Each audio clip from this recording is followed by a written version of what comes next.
I could feel my skin still flushing between the heat of belligerent anticipation and the cold dread of anxiety. My encounter with Harold at the rectory, whether a dream or a genuine vision, left me surging with adrenaline. A confrontation was coming. As I drove closer toward the center of downtown where the chancery was located, the still shining sun was slowly replaced with looming shadows of concrete, metal, and glass. The temperature seemed to fall moment by moment as buildings rose higher into the sky. My mind raced, trying to make sense of CK's decision to leave the rectory. Did he and Ezra encounter Harold just as I had? Did the bishop demand his presence for some reason, good or bad? His own admission that if he were gone by the time I returned from the parish, something truly must be wrong, continued to bother me. Sure, CK was undoubtedly prone to humorous exaggerations, but he was also deadly serious when the occasion called for it. His warning, though said in a jovial tone, carried a genuine sense of veracity. My answers were just a few blocks away as I saw the Palladian facade of the cathedral come into view.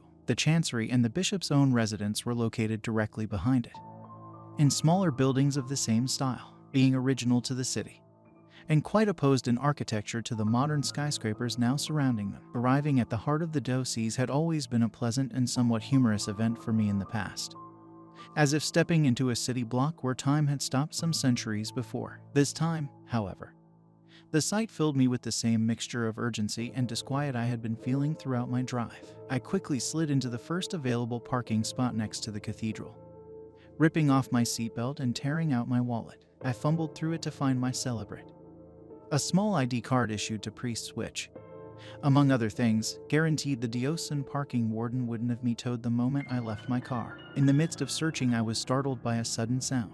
Tap tap. My glance shot up, likely looking half crazed as I eyed the man who had just rapped at my window. He was tall, portly, yet well-built. He leaned down to look into the car.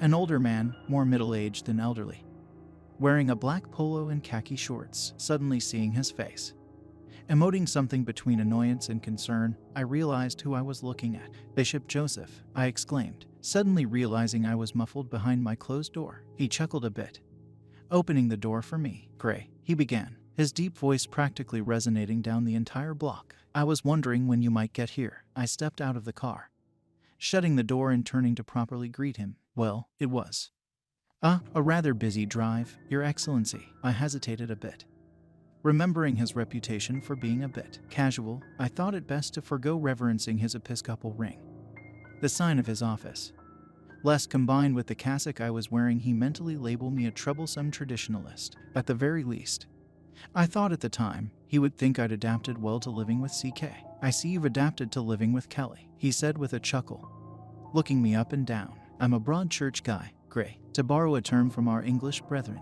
Come inside and get caught up on things." Turning toward the chancery, he gave a quick wave to the parking warden who had already stepped outside to eyeball me. The warden gave a curt nod and walked back inside as Bishop Joseph gestured me around the block, toward the front of the cathedral. Although our pace was hurried and the sight of the cathedral was nothing new to me, having been through it hundreds of times during my years as a seminarian, I was still enraptured by its beauty as we walked through the towering oak doors. The bright white interior was, even in the absence of direct sunlight at this hour, still bathed in colorful radiance from the windows, dozens spanning the length of the nave which showed images from scripture, of the saints, and of other signs and symbols. 4 marble side altars still stood in place along the walls, each with a statue sitting on the reredos above it. Tall columns and soaring domes intensified the scale, all leading the eyes toward the unfortunately bare chancel, containing only a small table-style altar, a few chairs, and a lectern, consequences of a recavation some decades prior. "Funny how it always gets you, huh?" Bishop Joseph admiringly said.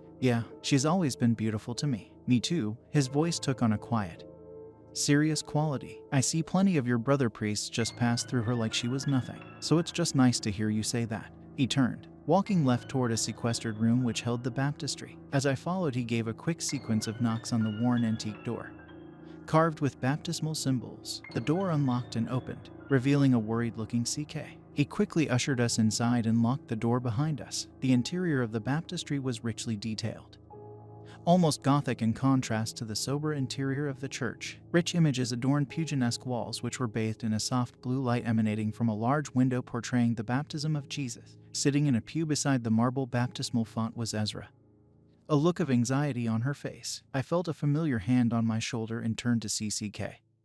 an apologetic look on his face. "Gray," he spoke softly, "I'm sorry for leaving, but we had no choice. It's okay." I assured him I've been worried, but I'd just like to know what's going on. He gave me a short nod, walking over to Ezra and sitting down next to her. Bishop Joseph spoke up. "The story she told you to matched the story she told me, down to the smallest detail. So, it's a valid case." Bishop Joseph paused for a moment and thought, "Oh, for the love of God." CK piped up, "Of course it's valid. I see the signs in her story as well as anyone else." Bishop Joseph interjected, "But the fact remains that you're asking me to approve a major exorcism for an entirely different person.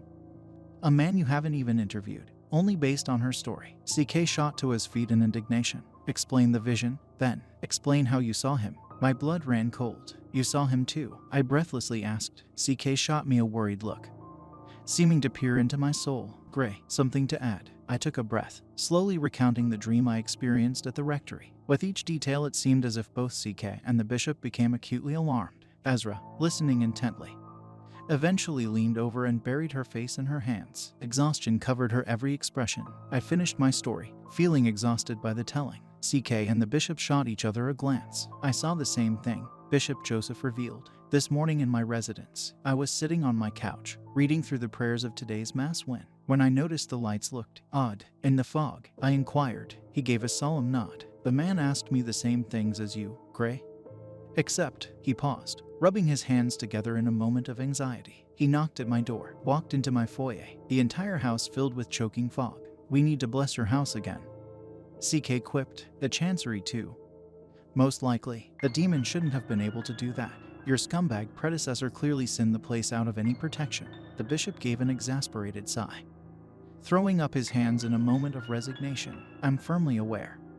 Which is why we both agreed to hold this meeting in the cathedral instead of my house." The bishop cleared his throat, continuing with the story. Each time he spoke he became more and more enraged. He seemed to be transforming, changing into something. Sweat began to bead on his forehead. "I thought he was gonna kill me.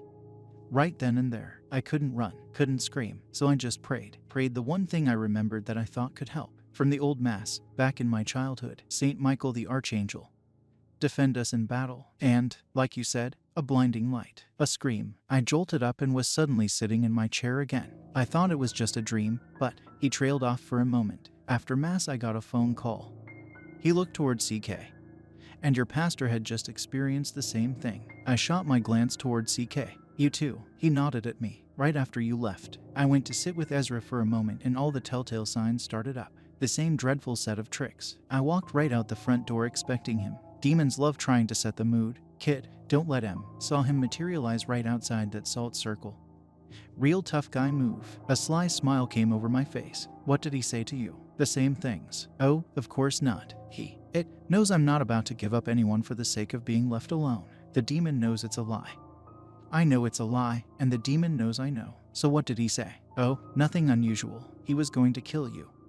Kill the bishop, drag Ezra by her hair to the fires of hell, come back to infest the parish with a legion and drive me insane." The usual cacophony of bullshit. The bishop shot him a glare which he returned with a dismissive roll of the eyes. "Did he just leave? Did you have to fight him off?" "Oh, he made a big show poising himself like he was gonna attack me then and there. Didn't mean anything, though." I woke up back in my chair after I told him to fuck off back to hell. "Calm it down," the bishop sternly warned. "This is a house of God and I won't have you swearing in it." CK put his hands up for a moment, diffusing the situation. "Apologies, Your Excellency, just wanting to give all the details." Ezra suddenly shot up from her chair, her face red and eyes streaming with tears. "Kelly, you know he's avoiding the issue." She glared at the bishop. "Please, Bishop Joseph.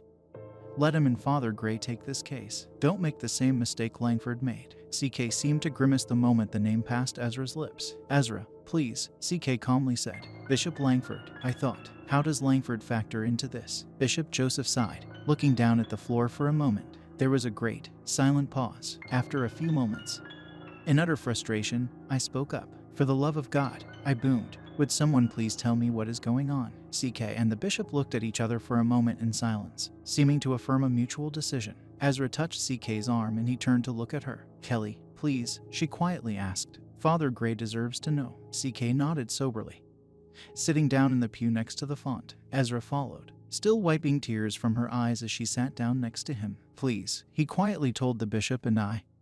"Sit down." We joined them in the pew, sitting on either side of CK and Ezra. I had never seen CK in this state before. Absent his usual sarcastic bravado, he seemed to have developed an atmosphere of resignation and vulnerability. Resting his arms on his knees and looking toward the baptismal font for a moment, I could see his lips moving, uttering some prayer known only between him and God. Finally, he sat back up, adjusted his cassock, and began to speak. Being an exorcist has changed over the years. Changed a lot. I didn't start out as an exorcist, of course. When I was ordained back in '48, I spent damn near a decade shifting between 3-year stints at different parishes. Being a pastor took ages, then plenty of priests to go around. Different world than the one you're in, Gray. He glanced over at me with a look of fatherly affection. It was in 1959 that I finally received a curious call from Bishop Hodges, Lord rest him, to come to an ambiguous meeting at the Chancery. As it turned out, he was assigning me to shadow our team of exorcists. There were 3 back then, good men. All of them, Arthur, Victor, and Chester, still remember them well, still pray for their rest every day. Hearing CK recount this time in his life struck a chord with me. He seemed so natural, so confident in his work that I hadn't quite considered that he was once a student too. The years went on, bishops came and went. Hodges passed away. Whitmore passed through on his way to a red hat in the archdiocese. Then the clock struck 1972 and he came. I could hear his disdain biting through. Langford, Bishop Joseph said with a frustrated sigh. Langford, CK sharply said, the name shooting off his tongue like a hot coal. Young, for a bishop, and cool. The committee tried to butter us up before he got here, but I wasn't a moron. I knew, plenty of us old-timers knew, what had been happening in the seminaries, the laxity, the willingness to let anyone through in the name of progress. Bishop Joseph sighed in frustration. Looking over at him, I could see his figure slightly slumped, mirroring CK's own resignation. 30 years, CK sighed. For 30 years I bit my tongue, stayed in my parish, and did my work. Every time he tried to reassign me out of this ministry, I fought like hell, taking it up as far as Rome. When they told him to cut it out, just leave the poor old exorcist alone, he took that to heart. He never assigned me a single apprentice. I called on my brothers from the old days when I needed to, but the slow march of time eventually took them all to the Lord. Langford did what Rome told him to. He left me alone. He leaned forward and removed his glasses, staring ahead at the font and contemplating. I could see a faint mist in his wrinkled eye, which he promptly wiped away. Putting his glasses back on and sitting up straight. Spitting in the face of my work wasn't enough either. He had to spit in the face of my ministry, of our ministry. The whispers started after a few years. Then they grew into rumors. Then they became threats directly from him. There were plenty of badly taught priests in that time. Not malicious, just ignorant. They may have frustrated me, but they held down assignments. Others, though, moved to a new place every few years, constantly avoiding clergy events, driving away their flocks for some inexplicable reason, rushed announcements about laicizations every year, committals to St. Dymphna's, sudden decisions to enter distant monasteries. Langford was an evil man. My glance moved past CK, shocked at the candid statement which Bishop Joseph had made. Nothing can make up for it. Not a damn thing. When it all came to light 6 years ago, after he had retired and I had been installed, his last act of insult to the faithful, after abusing them, hiding those who hurt them, and destroying their churches, was to die before they could see justice. CK made a short, hushed laugh and looked towards me. Gray, I needed you to know what kind of man he was. You have to understand it for everything to make sense. He wasn't just hiding criminals and heretics. He was a criminal and a heretic. He didn't believe, which is why, before Rome demanded he leave me alone, he tried everything he could to interfere. There was a pause, and in the silence I noticed a heaviness in my chest, anger, profound sadness. It's all true, Bishop Joseph sighed. Every bit of it. When the Vatican assigned me here and told me how horrendous things had become without them realizing, it didn't take long to get a sense of the work that needed to be done. I've tried. I truly have. I've laicized criminals, helped prosecute them, tried to be as transparent as possible. You've done well, CK admitted. I give you shit. I do it because I'm still angry about it all. But you funded my parish again, promoted my work. You even assigned me an apprentice. He glanced at me for a moment, beaming. I just don't understand why you can't trust me in this matter, Kelly. The bishop responded, it's not a lack of trust. It's the inescapable sense that this situation is beyond us. All I want, and I don't see anything beyond a cursory similarity to the incident this story is leading up to, is to inform the police that there may be a murder involved in this. Just get one cop to follow you along. Some of them are parishioners. I know one of them would be willing. That's why CK is having this reaction. Because he doesn't want a cop following us. CK. I interjected, what's the story? Why are you so opposed to this? It's about my parents, Ezra added. That's what this has all been about. I shot a quizzical look at CK. He met it, gave a short nod, and proceeded to tell the rest of the story. Ezra's parents, Matthew and Josephine, were originally members of St. Justin's. I married them there. Baptized Ezra there, gave her first Holy Communion. But when Langford set out to break up my parish, he relied on his usual threats, sent letters to younger families at St. Justin's telling them that they had been canonically transferred to his new experimental faith community in the suburbs. Agua Vida Catholic Community. Never mind the fact that he had no right to do that. Never mind that you can't mandate which parish someone attends. And never mind that every single one of those failed experiments resulted in pain and massive apostasy. CK sighed, regaining his composure. He told them that refusing to attend the community would be a mortal sin. A liar through and through. Bishop Joseph spoke up. Yeah, but it worked. Families tearfully said their goodbyes, including Ezra's, but they both kept in touch. Matthew was less than impressed with the laxity of the place. Josephine wasn't crazy about the priest either. She was teaching Sunday school. Said she loved it. Everything was going well. At least for a while. Ezra had turned 13 and I had the chance to attend her confirmation. Then Josephine stopped writing. Stopped calling. This was in '86. A few months went by. And my work kept me too busy to stop and check in. Then, the night of Pentecost Sunday, I got a knock at the rectory door and found Matthew standing outside with a look of panic. Ezra was at his side. I remember it, she quietly said. I invited him inside and he told me what had happened to Josephine. She had gone into a depressive fit and tried to take her own life, slit her own wrists. They'd brought her back from the hospital and she was resting, but Matthew had learned. Josephine told him why she did it. She was hearing voices. A chill crept up my spine. They started just before she stopped writing to me. She'd had an experience which, in the moment, destroyed her sense of trust and belief. The priest at their community had been friendly, but especially to her, always coincidentally showing up at the same time she was preparing materials or lessons for her Sunday school class. But he went from being friendly to being flirtatious. I could hear Ezra sniffling. And looking over, I could see her weeping again. One day, he confessed he wanted her, tried to convince her that she wanted him, too. She refused, but he wouldn't stop. He tried to kiss her, tried to do more. She hit him, knocked his sorry ass to the ground. But then he became angry. He left her alone but started publicly shaming her, blaming her even though she was the victim, claimed she came onto him, called her a whore and a harlot. Mom loved the church, Ezra spoke up. She and Dad both, but this destroyed her, a man she was supposed to trust, supposed to confide in, a man she called father. He was anything but. And the voices, I asked, was she possessed? CK thought for a moment. Truth is, kid, I doubt it. I think it was probably entirely psychological. When someone's world gets torn down like that, the mind can be pretty unforgiving. So what did you do? I made a mistake. CK cast his glance downward. I sent Matthew back home and told him I'd be over the next day. Then I called Langford in. I was just enraged. All my anger came spilling out. I told him what his new priest had done,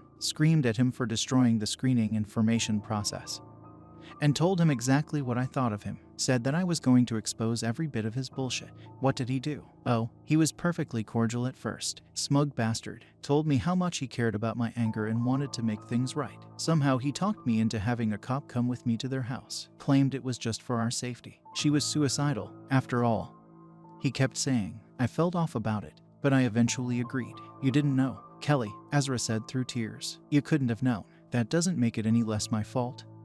Ezra, I shouldn't have called him. I noticed Bishop Joseph's face contorted in a mix of sadness and anger. The next day I showed up at their house a bit early, hoping to give her some comfort before the cop arrived. We sat at her kitchen table and had coffee. She told me everything and, between bouts of crying, thanked me for coming. I heard her confession, gave her the anointing of the sick. Matthew and Ezra came in and joined us afterward. We told old stories, even tried to laugh. It was a beautiful moment. Then the door flew open. CK was looking intently ahead, his fists clenched tightly together. I didn't recognize the cop. He was older, dark glasses, shaved head. I motioned Ezra away from the table and stood up, walking over to him. As soon as I was out of the way, his voice became frail and broken. He started screaming at Matthew and Josephine. Drop the knife. Step back. Stop. This is your last warning. I was confused, turning to look at them as they jumped up in fear. Things seemed to happen so slowly. Their faces were somewhere between confusion and terror. Matthew had put his hands up and I saw Josephine's eyes grow wide. I looked back at the cop and saw him drawing his gun. I started to yell, realizing why he'd been yelling, to fool anybody listening from outside. I remember my hand lunging forward. But it was too late. He shot them. My heart sank, and I could feel anger welling up inside me. 2 shots each, right in the heart. Bang, bang, bang, bang, CK screamed, his frail but loud voice echoing through the baptistry. Ezra pulled her knees up to her face and began profusely crying. I looked back. They were gone, on the floor, bleeding out. Time seemed to return, and I realized I had fallen to my knees. I felt cold metal on my forehead and looked up to see him peering over me. His mouth contorted in a sick smile. He said to me, "I'm not afraid to kill you too, old man." His voice was so cold, heartless and calculating. "Forget what you saw here. Forget what she told you. Fuck off back to your little church and pretend they've gone to heaven." I felt frozen, afraid. I stood up and saw Ezra sitting in the corner of the kitchen, staring at her dead parents. I couldn't just leave. I asked him what he was going to do. He holstered his gun and laughed. "Langford didn't pay for the girl. Now fuck off before my backup gets here." CK buried his face in his hands. So I did. I left. I drove away just as a dozen cop cars pulled in and filtered into the house. And when I walked back into the rectory, still in a stupor, I found a note on my desk. "Don't cross me again." CK began to cry. His frail, storied voice poured out pain. I realized I was weeping as well. A stream of sorrowful drops fell from my face, plucking onto the stone floor of the baptistry. Ezra stared forward, her eyes seemingly emptied. Bishop Joseph was bent over, staring into the floor with a look of horror. For a few moments we all sat in a dismal silence, punctuated only by sobs from the most resilient man I had ever met. After a moment CK straightened up, his wrinkled face burning red. I put my hand on his shoulder, trying to provide some sort of comfort. He looked at me, eyes still wet. "Pray," he tremblingly spoke. "Sometimes demons are just men. Wicked, evil, fallen men, and we can't exorcise that.